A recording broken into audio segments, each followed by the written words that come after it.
de novo. Meu nome é Querechu, né? Sou indígena, liderança da terra indígena Morro dos Cavalos.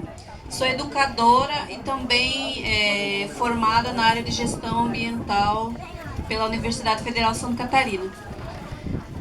Há 15 anos eu trabalho na escola, trabalhava, já faz 3 anos que eu saí, mas eu continuo numa formação não ligada à instituição governamental. Quando eu fui quando eu fiz a faculdade, uma das questões que para mim me contrariava muito como indígena era o Sistema Nacional de Educação, que retirava todo o valor cultural, toda a verdadeira história dos povos originários e transformava num livro didático que colocava dentro das escolas a história como o descobrimento do Brasil, né, que veio alguém descobrir o Brasil, que aconteceu isso, que aconteceu aquilo. E quando eu ia procurar nos livros de história didático do Estado de Santa Catarina, o que eu achava era que existia indígena nesse espaço. E é isso que aparece nos livros didáticos, como algo passado que não existe mais. Enquanto isso, todo mundo acho que deve ter ouvido já todos os ataques, conflitos na terra indígena Morro dos Cavalos, que a BR-101 está passando, que os índios não deixam a duplicação da BR-101, que tem várias coisas, né?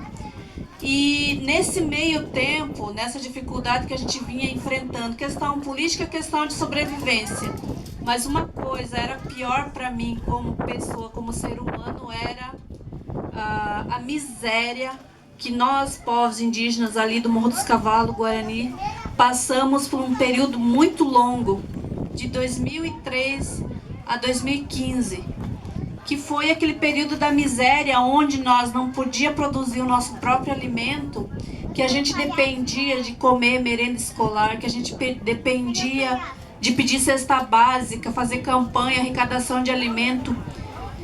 Parecia que era algo assim que moderno para nós, mas na questão da luta não era, porque nós sempre sobrevivemos da terra e o espaço onde a gente estava morando não tinha como a gente reproduzir, né, produzir o alimento. Por quê?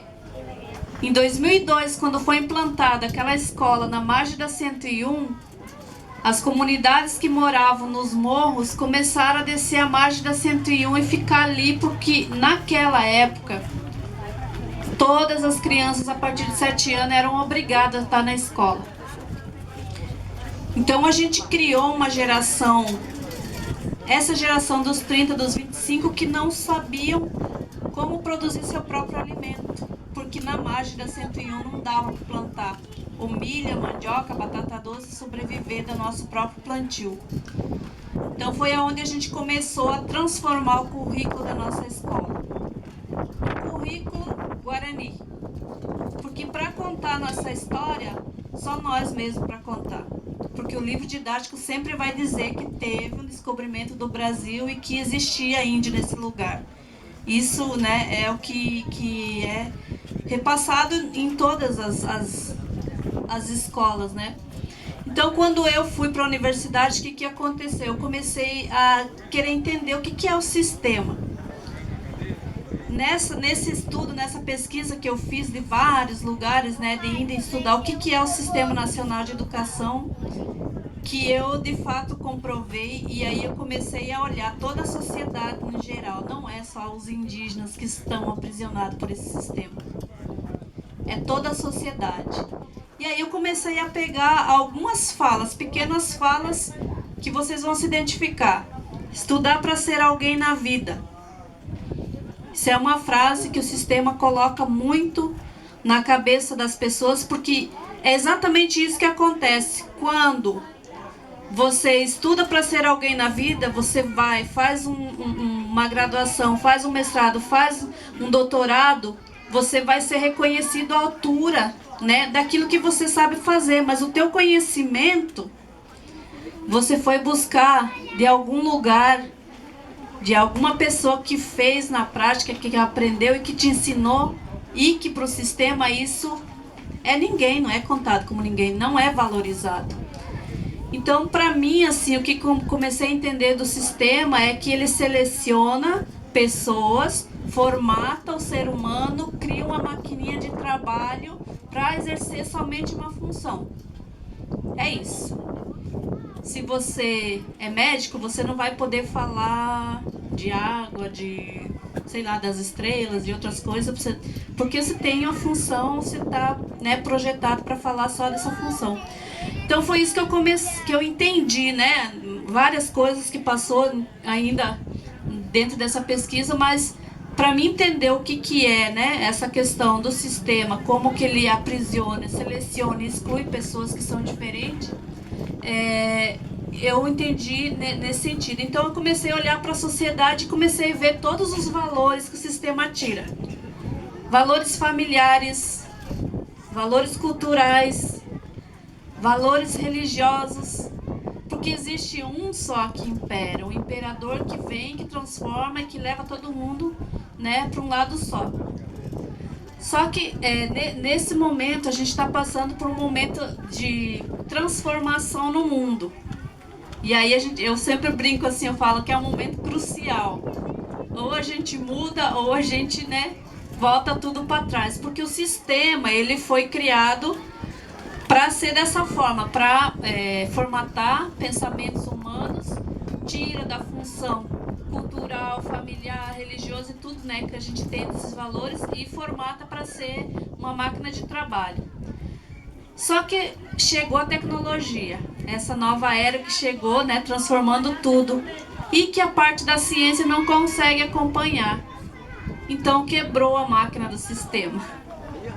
E essa máquina do sistema que tanto fez com que a gente acreditasse, né, nos contos de fada que existe até hoje, hoje a gente consegue ver a realidade. E aí nós, como povos indígenas, que sempre fomos tratados como incapazes, a gente vê a sociedade que não consegue olhar e entender as questões diferentes. E aí quando eu chego aqui nesse lugar eu vejo que tem tanta gente capaz que não precisa desse capitalismo, desse consumo, dessas outras coisas, né, para ser alguém na vida. Porque a gente tem a tecnologia hoje ao nosso favor, muito mais rápido e que apresenta as coisas muito mais verdadeiras do que um livro didático. Então eu me sinto contemplada nesse espaço e dizer assim que lá no Morro dos Cavalos hoje nós, né, de todos os professores que trabalham lá, a gente conseguiu mudar o sistema da nossa escola, fazer um currículo próprio e também a gente começou a produzir o alimento, porque é dentro da escola, dentro dos planejamentos de aula dos professores que se promove as ações nas aldeias. Então a gente conseguiu mudar esse conceito e hoje a gente consegue nos alimentar dos alimentos que plantamos no território e a gente também consegue dividir com outras pessoas que não têm essas condições de plantio, de plantar o alimento sem agrotóxicos, essas outras coisas, né, que hoje a gente vê uma necessidade muito grande em todas as sociedades. E dizer que hoje eu tenho orgulho, assim, porque por um longo tempo eu tinha vergonha, né, de estar morando naquele espaço, de estar dependendo de campanha de cesta básica, de estar brigando com o FUNAI, criando, exigindo essas políticas públicas para conseguir o mínimo que era a minha alimentação. E hoje dizer assim, que a gente tem orgulho disso, que a gente tem essa capacidade e que a gente tem toda a essência da mudança do planeta em nossas mãos, porque está inteiro ainda, né? Então, dizer isso, né? E dizer também que a gente trouxe ali uma variedade de planta que a gente utiliza no dia a dia e compartilhar com vocês isso.